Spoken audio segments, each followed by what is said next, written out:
conditional probability using tree diagrams.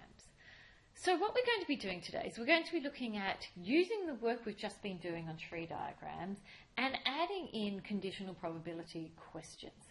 So let's have a look at this question that I have here. Bin A contains 3 red and 2 white tickets, whilst bin B contains 4 red and 1 white. A die with 4 faces marked A and 2 faces marked B is rolled and used to select bin A or B.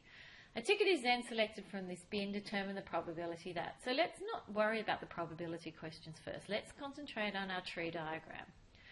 So if you look at this, it looks a little bit confusing first. But the first thing you have to think about is, how am I going to choose whether it's A or B? So that must be the first bit of your probability tree. So I've got my bin here, and my choice could be A, or I could choose B. Now the way I choose A and B is by rolling a dice. So my dice has 6 faces. 4 of the faces is A, and 2 of the faces is B. So that's the first part of my probability. Then the next part is I get to get a ticket. So if I roll A bin contains only red or white tickets, and there are 3 out of 5 red, and there are 2 out of 5 white. So bin B contains red as well, but it also contains 1 white ticket. So that's 1 right ticket out of 5, and there are 4 out of 5 reds. So my outcomes, and it's a good idea to write out your outcomes, you can get A and a red ticket or A and a white ticket. You can get B and a red ticket and B and a white ticket. I'm not sure I've got 1 there. I must have been thinking about 1 ticket. So if I think about my probabilities, remembering my probabilities of getting an A and a red is the multiplication along my probability tree. So it's 4 out of 6 times 3 out of 5, and 4 out of 6 times 2 out of 5, and 2 out of 6 times 4 out of 5, and 2 out of 6 times 1 out of 5. And now what we're going to do is we're going to try and answer some questions. So let's have a look at these questions.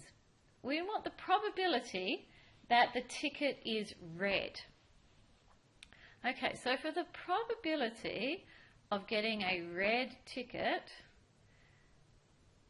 here is a red, so it's A and red, so that must be, it's the probability of an A and a red plus the probability of a blue and a red, because they're the 2 ways of getting a red ticket. So the probability of an A and a red is 4 out of 6 times 3 out of 5. And the probability of getting a blue and a red is here, 2 out of 6 times 4 out of 5. And that gives me 2 out of 3 if I do that on the calculator. So now if I have a look at doing part B, the ticket is chosen from B given that it is red. So that's the probability we're getting B given I have a red ticket.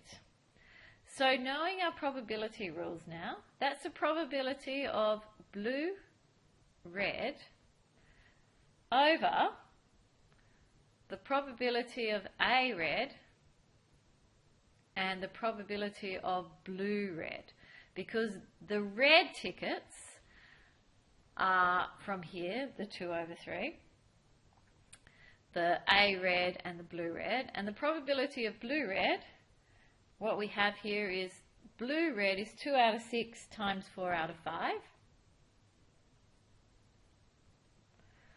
over, and you can write out the whole probabilities again, or you could recognize that we've already answered this and we have the answer 2 out of 3. And we pop that into our calculators and we get an answer of 2 out of 5 as our final answer. So the conditional probabilities is exactly what we've been doing before, but now we've just added on a probability tree. So let's look at the next question. We're looking at peppermints and licorice in a candy bag, and the candy is picked and not replaced in the bag, then a second candy is picked. So we know we've got to get our first candy and then we've got to get our second candy. And the first candy, we can get a peppermint or we can get a licorice. Now for peppermint, we've got 6 chances out of 8. And for a licorice, we have 2 chances out of 8. Now if we choose the second one, we've still got those peppermints and licorice in the bag. So if 6 out of 8 peppermints for my first one, that means there's only 5 out of 7 left for my second one. For getting a licorice, there's still 2 licorice in the bag, so that's 2 out of 7. If I get a licorice first, there's still 6 peppermints in the bag out of 7.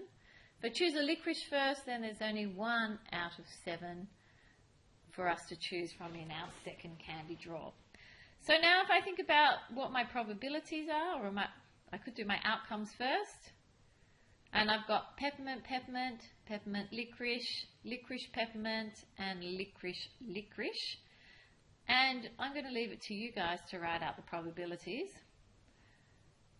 So what we're going to be doing is finding the probabilities that one of each type is chosen.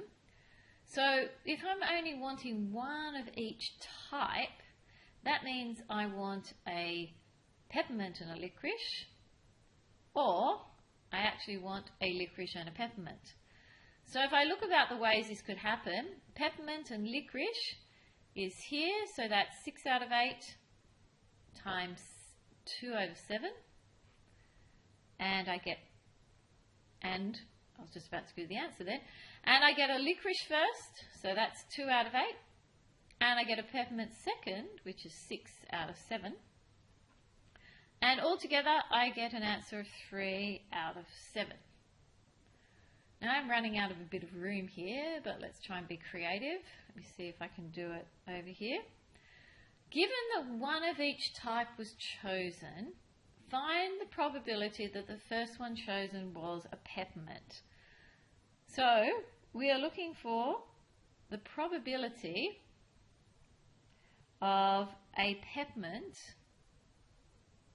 given that we have one of each chosen. Okay, so if we have a look at this, this is the same as the probability of a peppermint licorice, because we wanted a peppermint licorice first, because we're doing one of each, over the probability that it's peppermint licorice plus the probability that it was licorice peppermint, because this is a conditional case that we had to have one of each. So if we have a look at this, the probability of peppermint licorice is 6 out of 8 times 2 out of 7 all over, and we have to recognise we've already got the answer to this, 3 out of 7, and we place that in the calculator and we actually get the answer of a half.